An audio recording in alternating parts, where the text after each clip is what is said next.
No sign of any credit crunch here in the United Arab Emirates. And this time next year, all eyes will be on Abu Dhabi as the final round of the Formula One calendar takes place not at Interlagos in Brazil, but here in the Middle East.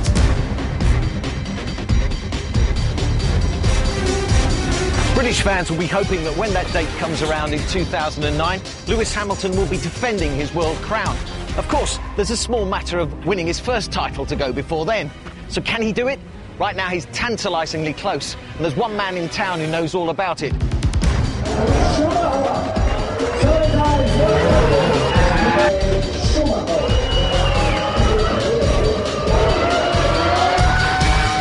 I really rate him very highly because I think what he has done in such short time, just arriving and competing last year with Alonso and being very often quicker, that talks for itself, quite honestly. But then I'm always a little bit concerned when we talk about, is he the best, is he not the best, is he better than Felipe Massa or not? I think you have to look at the circumstance, and they not always are very straightforward and very clear to understand from the outside. But at 23, how would he compare to you at 23? Is he more advanced, or has he still got plenty to learn?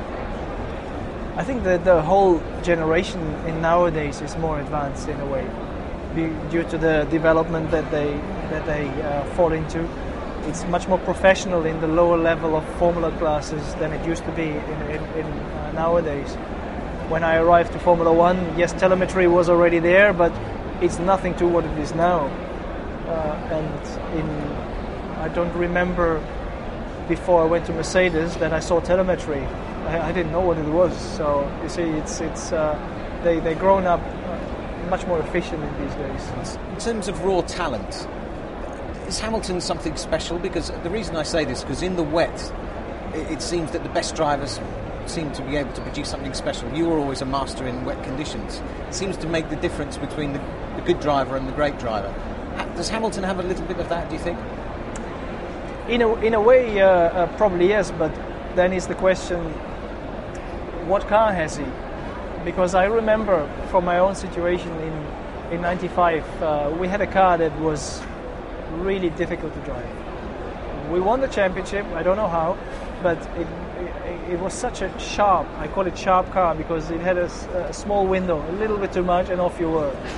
I see our cars a little bit that we're running right now like a Benetton.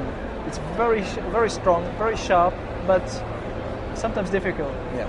So the drivers like Felipe in Silverstone don't always look very good, but I'm afraid, I guess that even a highly talented Lewis would struggle to drive this car. Can any driver today dominate Formula One the way you did?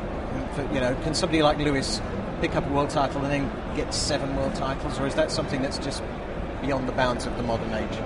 I would say absolutely yes, because nobody thought, and neither me, myself, I thought I could beat the 5 of Fangio, and then I did, and I even increased it to 7.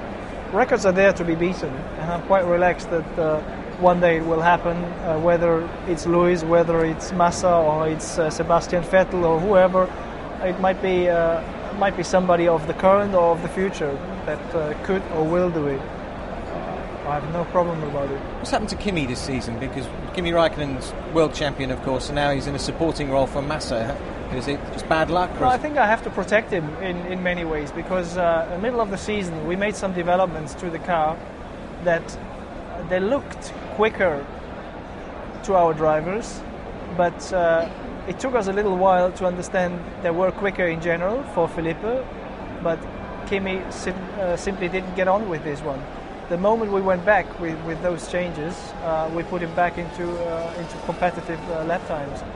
So you see, it's always a combination. You have to work very hard with the team, and in this way, Kimi is only the second year with us. So it is still a transition time. Felipe already is quite a bit longer with us. He's still in a way, in certain moments, in a transition time to get the team to know, and we to get him to know. And unfortunately, we have faced those problems. You have a good relationship with Felipe Massa, and he looks to you for guidance. Do you get that same relationship with Kimi, or is he? I have a very different relationship to Kimi and to Felipe, naturally. In a way, it is his strengths. Talking of Kimi, that he has a very, how you say, focused vision without needing assistance, and maybe sometimes it doesn't always help him. That we could maybe help him more if he would ask for it. So you have, but it's in every character. You have up and downs. See, I can't understand it. If I was a golfer and Tiger Woods said to me, "I can help you with your swing," I'd be on bended knee. So I can't understand why people wouldn't come to you for advice. That's an amazing... Yeah, tell me another great golfer. Another great golfer in history? Well, British, Nick Faldo maybe? Yeah. Do you think he would have gone to Tiger Woods to ask him his advice? That's a good question.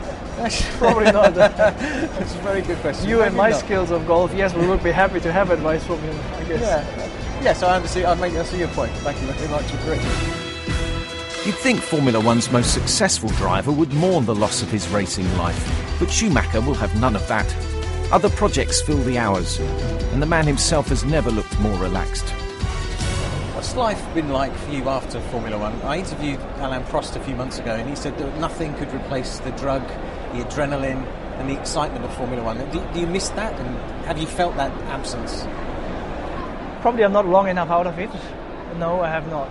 And I had the possibility to come back for some or one or the other team, and I didn't really feel like it anymore. I just feel absolutely happy and delighted with the life that I can live now. The freedom, and that's the big thing, the freedom that I have to decide in the morning, okay, this morning we're going to do this, and next morning another thing, despite my active role in Ferrari. But it's time that I can organize and plan very well and simply be home when the kids have holidays. It's interesting you've got the discipline to do that, because you look at throughout sport, heavyweight champion, tennis players, etc. They're all tempted back for just one more shot at it. Did you not come back because the team wouldn't keep you at the top? Was that the difference? Did you want to just keep your legacy intact? No. I had the chance to be even back at a top end team, not only to with Ferrari. Develop other things. The point is, no, I don't feel like it. I'm simply empty. When I did here and there the test, I enjoyed doing it. You're still very fast as well, and very quick. I'm still in shape, but the point is that why? Well, why? Because you've done it. There's nothing to do. I did all I could do, and there's nothing else that I can top. For my own satisfaction. Nothing else. I can only lose. I don't like losing, to be honest. You're always very focused and very disciplined as a driver and very professional. You're much more relaxed now, we can see that. Do you feel it physically? Do you feel that you're a different character? If you compete on that level, at least I was like this, I could not let go. Permanently, somehow, in one or another way, I was thinking of the next race, the next event, the next test, the next championship in front of you. Always focused, always around, and I just was too tired to carry those stones anymore. How do you think you're being perceived by history? Do people know the real Michael Schumacher? No, they don't know. They cannot know, because I was not really open enough in the time of my activity, or very seldom I was able. And it comes back to the question of before. I am certainly much more open, much more free, much more relaxed than I have been before. With my friends, yes, indeed, I was free and open, certainly with my family. But those are moments that I was private, so the public knows maybe now a little bit more about the real Michael Schumacher than they could have done before.